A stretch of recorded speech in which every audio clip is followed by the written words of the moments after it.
Welcome back to Concise Wisdom. Today we're diving into the first of the 48 laws of power. Never outshine the master. This law explores a crucial rule of power dynamics. In any hierarchy, making those above you feel secure is essential for maintaining your own position. The law warns us that our success, talents, or even charisma can sometimes unintentionally provoke insecurity in those who lead us. In any power structure, whether at work, in social circles, or even within families, people crave stability in their self-perception and their role. To preserve that stability, they need to feel that those they lead value and admire them. This law teaches us how to read and respond to that need in a way that strengthens our own position.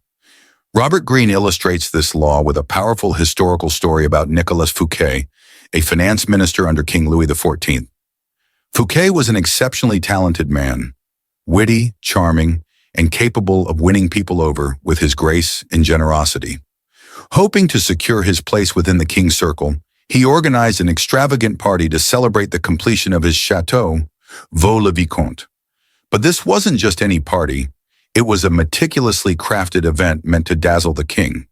Every detail, from the luxurious 7-course meal to the theatrical performance by Molière and a grand fireworks display, was aimed at impressing Louis. Fouquet thought he was paying homage to the king, but Louis saw it as a personal challenge to his own authority.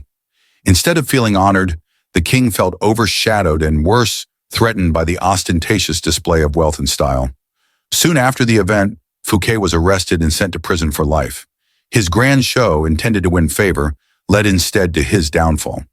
Louis XIV, known as the Sun King, prided himself on being the most radiant and admired figure in France, and Fouquet's actions shook that sense of singular prominence. So why did Louis react this way? Was it purely jealousy? Partially, yes. But more than jealousy, it was that Fouquet's actions threatened Louis' sense of being the ultimate authority, the one who should always be the brightest star in the room. Fouquet failed to understand that power often comes with insecurity, and when people in power feel threatened, they may go to great lengths to reassert their dominance. The deeper message behind this law is simple yet profound. Competence alone will not secure your place. In fact, sometimes the more talented you are, the more you must carefully manage how you display those talents. Outshining the master can disrupt a leader's self-image. Consider this. Leaders, like everyone else, have egos that need protecting. When they see someone close to them displaying remarkable skills or charisma, it can feel threatening or even destabilizing. The more visible your skills are, the more subtly you may need to act to avoid crossing that invisible line. It's important to note that this law isn't about hiding your talents. Instead, it's about finding balance.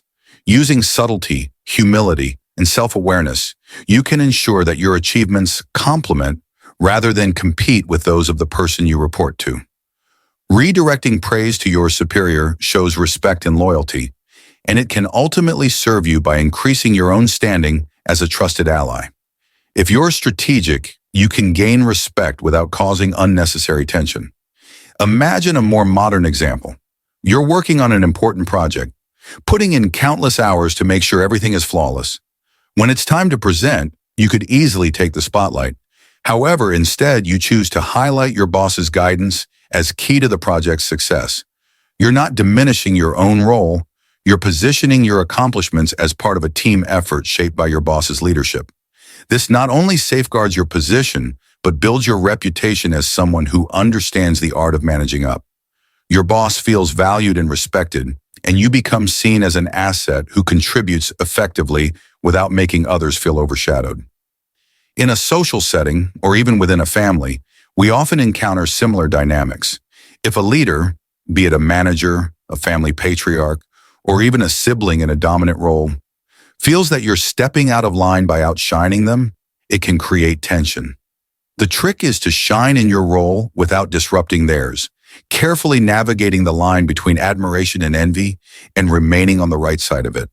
In a social setting, or even within a family, we often encounter similar dynamics. If a leader, be it a manager, a family patriarch, or even a sibling in a dominant role, feels that you're stepping out of line by outshining them, it can create tension. The trick is to shine in your role without disrupting theirs, carefully navigating the line between admiration and envy, and remaining on the right side of it. So, what's the main takeaway from Law 1? It's about practicing discretion and diplomacy. Skillfully making those above you feel important and valued can protect you and create a more harmonious environment. This law reminds us that sometimes less is more. While it may feel counterintuitive to hold back, mastering the art of subtlety can speak louder than a grand display of competence. When we follow this law, we become more adaptable and better equipped to navigate complex social dynamics. Remember, this isn't about permanently downplaying your abilities. It's about letting your strengths emerge in ways that lift others rather than threaten them. Thanks for watching Concise Wisdom. If you found today's insights valuable, don't forget to like the video and subscribe for more in-depth analyses of the 48 Laws of Power. Let us know in the comments if you've witnessed this law in action or have any thoughts to share. Until next time, stay wise and stay concise.